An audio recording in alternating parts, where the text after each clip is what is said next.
Kita semua tahu ada 6 selat utama di dunia ini, atau disebut Major Strait. Dari 6 selat utama dunia tersebut, 4 ternyata berada di Indonesia. Mengapa dikatakan Major Strait atau selat utama? Benar, selat itu adalah laut di antara 2 pulau. Ada ratusan sebenarnya di dunia ini. Tapi mengapa dikatakan ada selat utama? Karena selat itu dilalui oleh kapal perniagaan. Jalur niaga tersebut memberikan julukan sebagai Major Strait. Dari 6 selat tersebut, nomor 1 ada di wilayah Indonesia, yaitu Selat Malaka. Sekali lagi, dari 6 selat penting dunia tersebut, 4 berada di Indonesia, di mana kita ketahui terusan Panama, terusan Suez itu adalah selat yang di luar Indonesia. Tetapi tahukah kita bahwa Selat Malaka adalah selat yang dilewati lebih dari 100.000 vessel atau kapal niaga besar setiap tahunnya. Dan selat ini merupakan selat terbanyak dilintasi kapal, sehingga dikatakan sebagai selat nomor 1 di dunia. Kita perhatikan negara di utara Indonesia, ada Jepang, Hong Kong, Taiwan, Korea Selatan, Cina, di mana semuanya adalah negara produsen besar di dunia.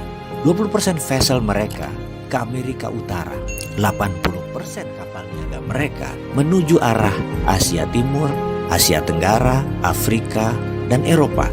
Dan semuanya melalui selat di Indonesia. Bahkan ada 18 juta barel per hari kebutuhan BBM negara utara Indonesia tersebut, di mana 80%-nya disediakan oleh Selat Hormuz, juga melalui Selat Malaka. Australia kalau mengirim barang ke negara utara Indonesia tersebut, pasti melewati Selat Lombok dan Selat Makassar. Lalu Indonesia dapat apa sih sebenarnya? Jujur, Indonesia tidak dapat apa-apa dari laut yang dipakai tersebut, dari selat yang dipakai tersebut, tidak dapat apa-apa. Oke, itu masa lalu. Kalau ke depan bagaimana? Bagaimana kalau kita kendalikan selat itu sebagai aset bangsa? Peraturan internasional tidak ada yang mengatur negara archipelago seperti wilayah Indonesia, seperti wilayah negara-negara Pasifik Selatan. Kita peraturan internasional itu selalu mengacu pada aturan kontinental atau daratan.